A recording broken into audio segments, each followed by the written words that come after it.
Hello, c'est Olaf du K1 Triathlon Club en Martinique. Ceci est une mini-série en français pour mon parcours jusqu'au Guadeloupe Tri qui a lieu le week-end prochain en Guadeloupe. Et donc, accrochez-vous!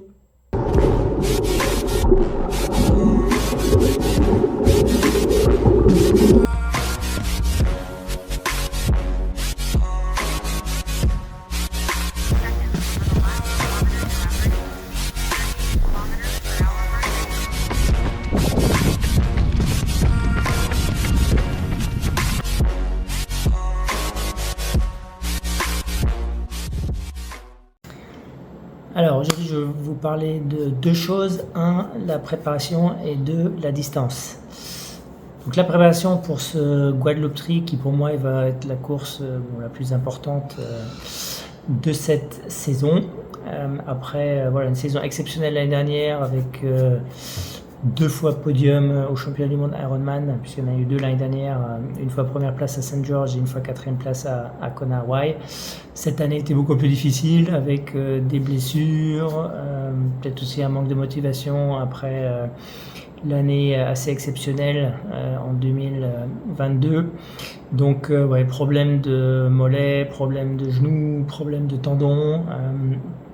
Et donc la préparation était clairement pas parfaite.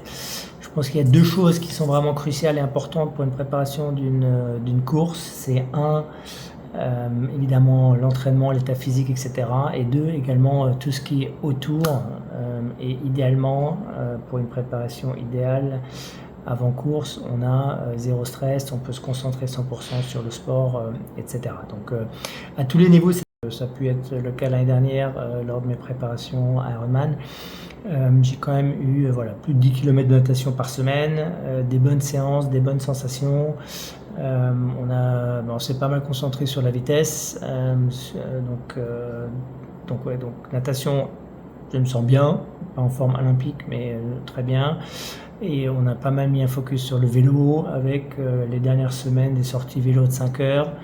Le week-end dernier même, 5 heures plus 30 minutes de footing après. Donc plutôt des bonnes sensations. J'ai fait un vélo de 5 heures en 4h51. Et donc hâte de pouvoir pousser. En plus j'ai un nouveau vélo, le Scott que j'ai reçu il y a quelques semaines seulement. Donc je suis super satisfait de la position, etc., que j'ai repris de l'ancien vélo, mais surtout de la vitesse. Alors maintenant on ne sait jamais si c'est vraiment juste une question de motivation parce qu'on a un nouveau vélo, on est tout excité, donc on bourrine, mais en tout cas bonne sensation, plutôt bonne vitesse. Je crois que j'ai pas fait un seul vélo en dessous de 37 km/h depuis que je l'ai eu sur les 3, 4, 5 heures de vélo que j'ai pu faire. Donc si j'arrive à en mode course aller un peu plus vite que ça en Guadeloupe, ça devrait quand même permettre de faire quelque chose de sympathique.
Bon, on continue dehors parce qu'il y a un petit peu de bruit dans la maison. Donc au niveau de la préparation, encore une fois, premièrement physiquement, même si c'était un peu la catastrophe au départ, on a quand même réussi à faire des des bons volumes, des bonnes sessions. Donc je suis plutôt content et je considère que j'arrive en forme. J'ai réussi à faire une course distance M à Saint-Martin que j'ai réussi à gagner, alors que voilà, il y a pas mal de jeunes quand même compétitifs. Je pense que là c'est un L, donc c'est plutôt mieux pour moi. Je pense qu'il y a quand même quelques gars qui sont plus forts, donc ça va être intéressant. Mais voilà, les dernières semaines étaient clairement en amélioration. J'ai réussi à faire voilà, donc je considère que je suis en forme et j'ai réussi à arriver à la ligne de départ sans être blessé, ce qui est le plus important lorsqu'on est vieux et qu'on a plus de 50 ans comme moi et qu'on essaie de faire des belles courses, c'est de ne pas se blesser, et donc ça je considère que j'ai réussi à le faire. Voilà, l'environnement n'était pas totalement idéal, parce qu'on est toujours en train de rénover la deuxième partie de ma maison, comme vous pouvez un peu entendre là. Donc j'ai fait pas mal de journées, comme j'ai décidé de faire beaucoup de choses moi-même, comme j'ai un peu de temps et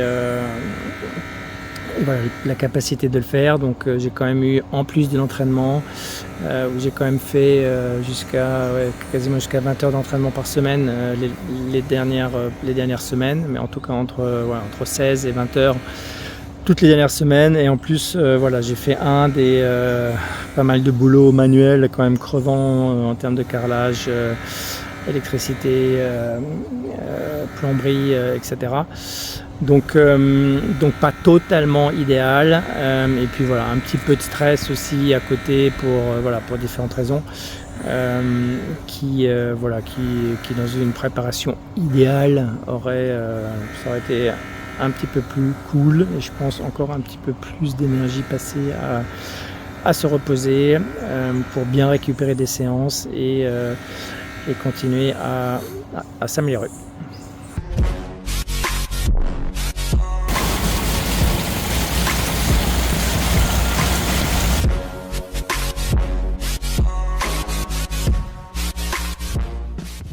Bon, autre chose peut-être à dire aussi, et ça revient avec la deuxième partie sur la distance, l'entraînement c'est toujours deux choses. Un, c'est de se remettre en forme, c'est d'avoir la capacité de bien performer. Et pour ça, voilà, il y a toujours, à part la nutrition qui est extrêmement importante, surtout quand on commence à faire des distances plus longues comme le L. Je parlerai plus de ça dans un des prochains épisodes. Mais surtout, en termes de préparation, en termes de vraiment bien performer, c'est le cœur. Donc on a besoin d'être capable de fournir des efforts importants avec un rythme cardiaque bas. Et deux, c'est les jambes qui, surtout la course à pied, après le vélo, doivent être fortes. Et après, mentalement, donc c'est très important d'être à l'aise avec la distance. Donc faire des entraînements supérieurs finalement à la distance qu'on va faire pour que le jour où arrive la course, on se dise finalement voilà, ça c'est facile. Et c'est autant vrai pour Ironman que pour un demi, que pour autre chose.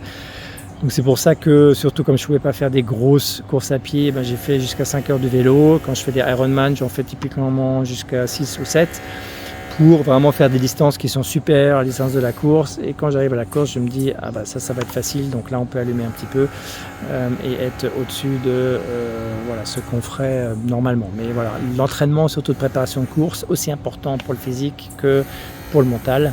Et donc être prêt à en découdre le jour de la course. Après la distance, donc là ce sera un L. Moi j'ai fait plus de full Ironman que de semi-Ironman, parce que c'est typiquement full Ironman et la distance où je suis plus performant, quelque chose que j'aime plus aussi. On est un peu plus tranquille.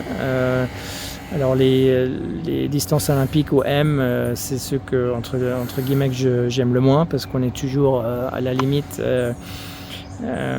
et que donc il faut juste pousser. Donc là c'est un L. Alors j'en ai fait quand même 10-15, un truc comme ça. Donc voilà, aussi certains en Asie avec sous des climats extrêmement chauds où si on ne fait pas attention, on peut faire un super vélo et après on peut tenir 7 km sur la course à pied. Mais lorsqu'on est juste, lorsqu'il fait juste trop chaud, que la température du cœur et le cœur augmente trop, on n'arrive juste plus à redescendre du tout, et donc voilà, et donc ça peut très très mal se passer. Donc il faut vraiment trouver le juste milieu entre vraiment bourriner, mais à une vitesse qu'on peut tenir pendant 4h20, 4h30, puisque c'est ça à peu près l'objectif, je pense, réaliste. Et en même temps, voilà, être suffisamment relax pour pouvoir pousser sur une fin de course. Donc ça, c'est toujours l'appréhension, on ne sait jamais exactement comment ça va se passer. L'entraînement, voilà, on a fait ce qu'on a pu, ce qu'on a voulu, mais on ne sait jamais comment ça va se passer le jour de course. Donc même moi qui ai fait 20 Ironman, où on se dirait voilà, un L, un half Ironman, c'est facile. Oui, sur le papier, oui, la distance me fait pas peur du tout. Par contre, sur le fait que ça va bien se passer, sur le fait de pas avoir mal, je vais probablement avoir plus mal que sur un Ironman. En tout cas, c'est plus une douleur où en termes de rythme cardiaque, on est un peu à la limite, etc. Donc les 3 distances sont vraiment totalement différentes en termes de ressenti. C'est pas du tout la même chose. Et donc ça va être intéressant. Il y a plusieurs gars qui sont vraiment bons. Je pense pas que je vais sortir le premier de l'eau, mais je pense qu'il y a des gars qui peuvent courir plusieurs minutes plus vite que moi. Donc si je veux avoir une chance, c'est clairement sur le vélo qu'il va falloir faire la différence. Et donc donc ça met un peu la pression pour quand même pousser fort. Mais en tout cas, super intéressant. La distance, elle, je pense qu'elle est quand même relativement accessible à tous, même si c'est un effort de 4-5 heures. Ironman, c'est encore vraiment un autre monde, donc je vous encourage fortement d'essayer aussi.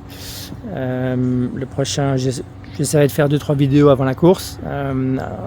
Clairement, on va discuter de la nutrition sur un des prochains épisodes, et je vous donnerai mes idées aussi en termes de stratégie de course. Donc je vais relativement tôt en Guadeloupe.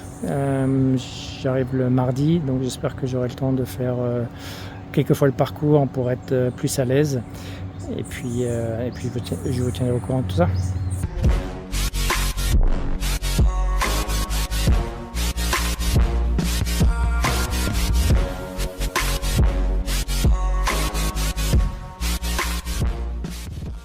Bon, voilà, j'espère que cet épisode vous a plu. L'idée, c'est vraiment de partager mes ressentis d'un côté. De l'autre côté, ça me permet aussi de clarifier un peu les idées dans ma tête à moi et d'être sûr que j'ai rien oublié d'important, que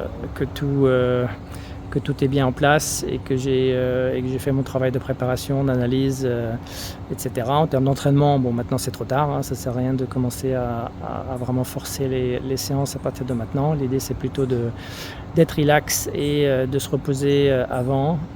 J'ai toujours à peu près 3 heures par jour, mais c'est sur le vélo en tout cas en ce moment, là, cette semaine on fait des intensités plutôt basses.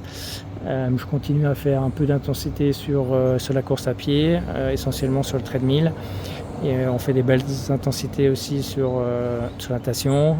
Ce matin, on a fait 3 km 5 quand même, avec 3 fois 25 à fond, 75 facile, 50 à fond,